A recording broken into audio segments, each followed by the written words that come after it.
Here is a 2024 BMW M3 CS in frozen solid white over full Milano. This is your supercar in a sedan. You're getting 40 horsepower more than a M3 competition, 70 horsepower more than an M3 standard, 100 pounds curb weight less than an M3 competition. I'm Anthony from Hawkeye Rides, and this beast of a vehicle starts off with CS specific bumpers because we get the carbon fiber for the lower splitter inside on the lower bit. With the M3 CS, you get the red that's going to highlight it onto the hood that is full carbon fiber, the roof, the spoiler, and the lower between the quad exhaust tips. LED headlights, daytime runnings, and BMW laser. When you're considering a vehicle like this is track tuned. You can still drive this as a daily, but it's going to be a little bit more aggressive. And a lot of that is because of what's housed underneath the hood. It's a 3.0 liter BMW M-Powered Turbo. That's going to produce 543 horsepower, the same torque as the M3 competition at 479 pound-feet. The difference is you can only option this with the ZF 8-speed automatic transmission, because let's face it, it's going to be a lot faster than a 6-speed manual when I'm changing gears. Reaching 60, the M3 competition is at 3.4 seconds according to BMW. This is going to be under 3 seconds with a quarter mile under 11 seconds. A staggered wheel setup. Up front is going to be a 275 35 19, out back 285 30 20 inch. Optional M carbon ceramic brakes, which will be red or gold instead of the black, because this is the standard brakes, achieving 15 mpgs for the city, 20 mpgs for the highway. When you're considering competition like Audi, Mercedes, anybody in its class, this is going to be faster. And that's why underneath the hood, you get the M front end strut brace, M sport differential, adaptive M suspension, and all the M carbon exterior package. An M xDrive, which is an intelligent all-wheel drive, which can send up to 100% power to the rear wheel when needed. A near 50-50 weight distribution because it's also lighter than the M3 competition. And when you're going to the CS, this is a limited trim type vehicle.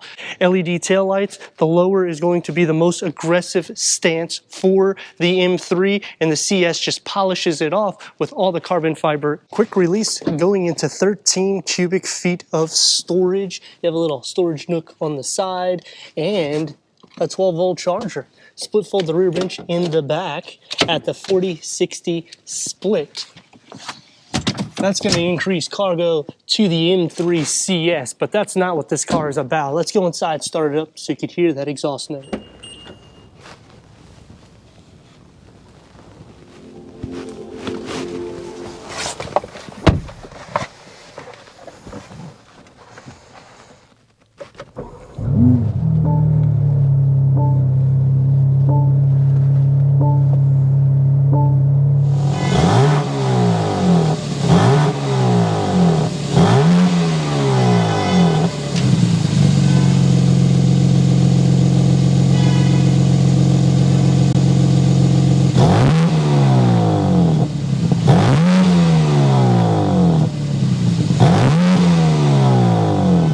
Ten-way power seat adjustments, standard carbon fiber seats with the CS that illuminates, heated memory for the driver. Headroom and leg room. You're going to have plenty of space, and because of these standard carbon fiber seats, it's going to hold you a little bit more so whenever you're taking the bends on the road or on the track. Carbon fiber is going to be inside the interior, and a specific CS center cluster, which still gets a USB port, and you get a little bit of a leather touch between the carbon fiber.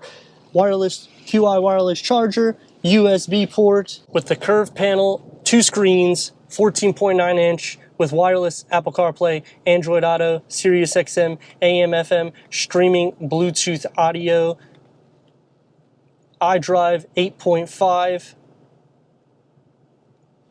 Put it into reverse, and we have a reverse camera with full trajectory for the back Doesn't cover the whole screen, but you have your front and rear parking sensors, dual climate control settings, and the key fob for the M3 CS.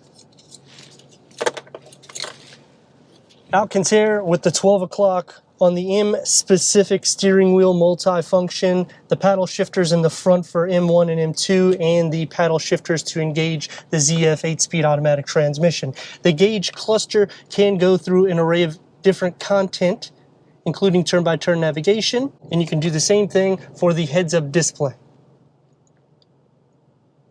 Auto-dimming rear-view mirror, carbon fiber roof. The door panel is going to be soft to touch pretty much everywhere. One touch up and down for all the windows, ambient lighting with a bottle holder in the front, and we keep the storage box for the driver. For the back seats, headroom and leg room. The carbon fiber seats, they're going to breathe a little bit more so, and it gives a little bit more space in the back. There isn't really any armrest or anything. You have to fold the seats at a 40-20-40 split. You don't get any air vents because that is a CS specific center cluster like we said in the front. The door is going to be the same materials also found in the front with about the same size beverage holder carved out. Sliding into the center is a little bit easier even though it's a bit of a hump. You will be sharing some feet space, butt and shoulder space, but for the most part it's doable and headroom is still not a problem. 543 horsepower, near 50-50 weight distribution, 0 to 60 basically under 3 seconds.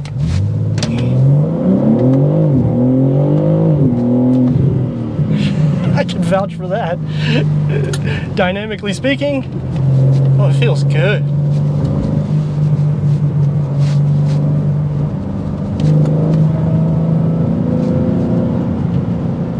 Just rips through the corners. Man, this is a machine. Whoa. That's insane. Like, I could feel all the G-force and just look at it.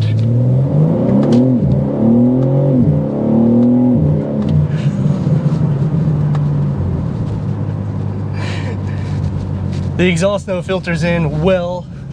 BMW just knows how to make a competition package and go that extent to do the CS. This is just amazing what it's doing in performance. Whoa. I'm not trying to sound like I love the vehicle, but this past week I was over here and I played around with my personal Maserati and I was going about the same speed. The wheels didn't spin, similar to this. But this seems to hug the roads a little bit better. I feel more engaged. It feels more alive. When I was driving the Maserati, it felt like it was just getting a little tired afterwards. Even when I came to like a stop point, usually it'll go to about 5-6 miles per hour without any issues. But after I did it a few times, it felt like it was tired. I had to actually push the gas to move forward. Now again, that's my personal Maserati. When I drove the Gran Turismo, that vehicle is super fast too, but you're talking $200,000. Same thing with Porsche. To get the performance that you're getting out of this, it's quite crazy. So BMW is capturing the moment. It's going to take me to some pros and cons. Starting off with the pros, all around, this is a track-driven vehicle. As I've been driving it, it's a comfortable vehicle. Even though you have the carbon fiber seats, you would think, well, it's going to be more rigid. It's going to just not have that much cushion, but it holds you. So it just hugs around your back and your leg area or thighs, in which it makes the drive comfortable for a long journey. So if you're thinking, I don't know, maybe I'll just go to an M3 competition, I'll lose 40 horsepower in a few tenths of a second and just a few tenths here and there off of the quarter mile. But if you're a track-driven vehicle type of guy or girl, you want this.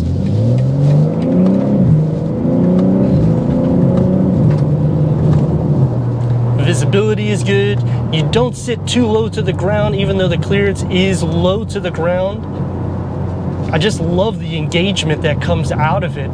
I like that there's a lot of specific touches to the CS, especially the center cluster. I feel like they've cleaned it up actually, instead of having that little box that holds your QI wireless charger. Now we're going to throw it into comfort, so that way we can see the difference in the drive. As for cons, it is hard for me to break away of 120 grand for a vehicle. Yes, I own a Maserati and I've spent quite a bit of money on my vehicles as well. Just when I'm thinking about buying a car, limited edition, track-driven vehicle, something that I need to drive daily, I want to blend. BMW does a good job with that. However, I don't know if I'm quite there because it's only 40 horsepower more. The 40 horsepower though, you do feel it. The G-force to this feels a lot more nimble, especially when you're taking those bends. I mean, overall, it's almost a sold vehicle already, and just I'm reviewing it, even though I'm trying to find things I dislike about it. That's why when BMW creates these type of animals, it goes to a different level of performance. I prefer the M4 competition still because I'm getting a savings and it's not a huge difference in the 0 to 60, and I know that I can tune this engine because, I mean, let's face it, this is what's going on. As for competition, going against Audi, even if you get the competition package, it's not adding any performance, not like this at all. You're just lowering weight, you're getting more exhaust that funnels in, and you're getting a sticker price that's gonna be over 100 grand, especially if you get it fully loaded. Mercedes, I mean, they make an excellent vehicle too, but this goes that extra level. Going against Porsche, you're gonna be spending at least 50 to near 80 grand more to get the same type of performance underneath it. And I mean, dynamically speaking, it handles well, it moves in and out. This is just a fun car. That'll take me to the big problem. You still have to option features like the M carbon ceramic brakes, in which when you add any features like this frozen white exterior, it's like 4 grand. It really increases the price quite a bit, in which when you're getting a CS, I get it, there's a lot of specifics, but it would be nice if they threw in just a couple of those additives, because when I go competition on an Audi, I'm going to be getting some of these amenities. But when I go BMW, I have to actually pay for them. I'm going to check the turn radius, put it into Sport Plus, Sport Plus, Sport, Sport. It's an M X-Drive all-wheel drive. Turn radius is pretty tight, and look at this baby, look at this. Oh. She just eats the road. The sound that you get that comes in, the performance, it's hard to say that this is not a great example if you're in this price category. But let me know your thoughts in the comments, and if you're new to the channel, consider subscribing. Check out the next video, merchandise, website, and Instagram. Leave a comment and a like, and I'd like to thank BMW of Wesley Chapel for giving us this 2024 BMW M3 CS for our car review.